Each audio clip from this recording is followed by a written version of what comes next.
Salut à tous, on va faire le point aujourd'hui sur l'avancement du système. Alors il y a plusieurs choses à voir. On va voir d'abord comment est-ce que ça grandit, comment est-ce que ça pousse. On va regarder aussi la filtration, parce qu'il y a eu quelques changements. Et puis on va regarder le bricolage qui est derrière moi pour l'ajout des bacs de culture. Allez, on y va.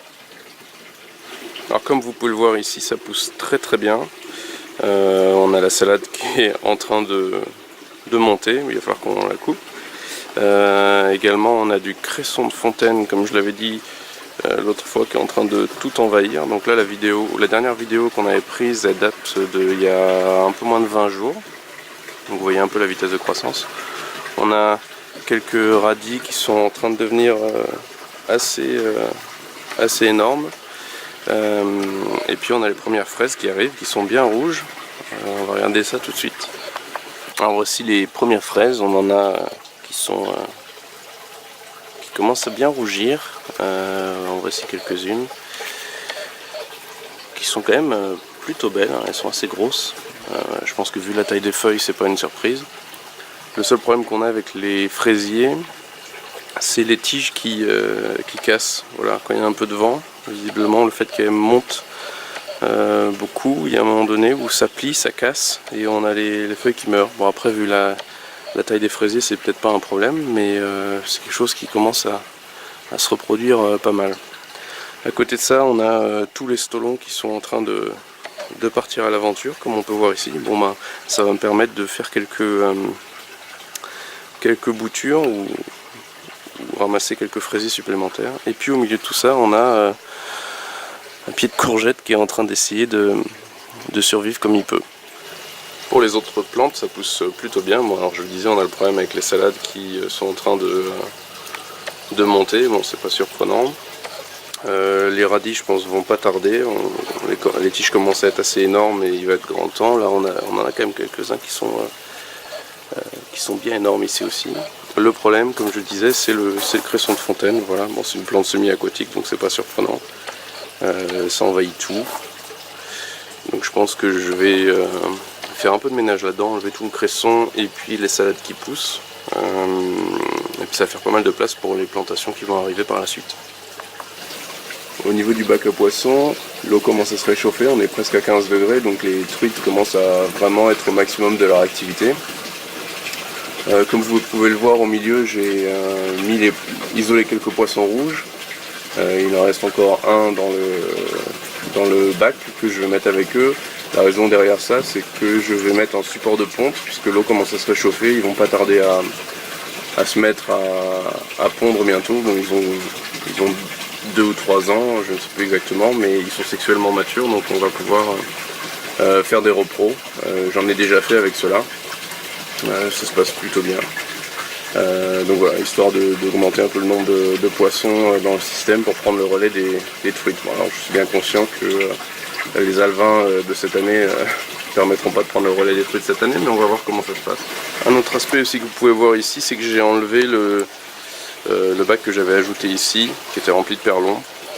Au final, ça filtrait pas mal de solides, mais le problème c'est que quand on accumule les solides, au final ça finit par se boucher et déborder. C'est ce qui s'est passé. Je suis rentré un soir et j'avais une grosse partie de l'eau du système qui était plus là. Donc je l'ai enlevé, j'ai modifié un petit peu le système de filtration pour essayer d'améliorer tout ça. Alors ce qui a changé ici, c'est pas vraiment le côté là, puisque bon, on est un petit peu plombré ici, mais bon, c'est pas grand chose. L'eau arrive toujours par ici et tourbillonne, décante, et ensuite passe dans l'autre bac. C'est surtout ce bac là qui a changé. Comme vous pouvez le voir, j'ai enlevé les masses filtrantes du milieu. Je les ai mises sur le côté, histoire d'essayer de bloquer un petit peu de particules en suspension qui se baladent. Et surtout j'ai mis une arrivée d'air dans le fond du seau pour que ça brasse. Alors on peut voir les bioballes qui se baladent et qui tourbillonnent. L'idée c'est d'améliorer la biofiltration. Et puis ensuite on a ici au milieu le trop-plein qui évacue. Donc en faisant ça j'espère diminuer au maximum les solides en suspension. L'eau a l'air d'être un peu plus claire dans dans le bac des truites. Donc on va voir comment ça évolue au fur et à mesure des semaines qui viennent.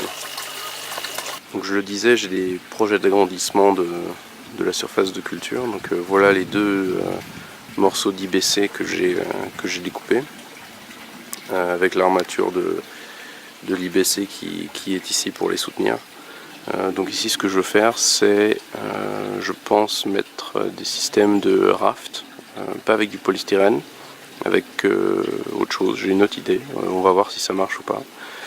Puis si ça marche pas on fera des bacs de culture avec du gravier comme les autres. Donc voilà, encore des nouveautés à venir bientôt. Encore une chose que je voulais partager avec vous, c'est l'erreur de débutant que j'ai faite. Donc vous pouvez voir ici, il y a deux niveaux de sortie du filtre. Le niveau du dessous qui est celui qui est utilisé tout le temps où il y a l'eau qui ressort par en bas.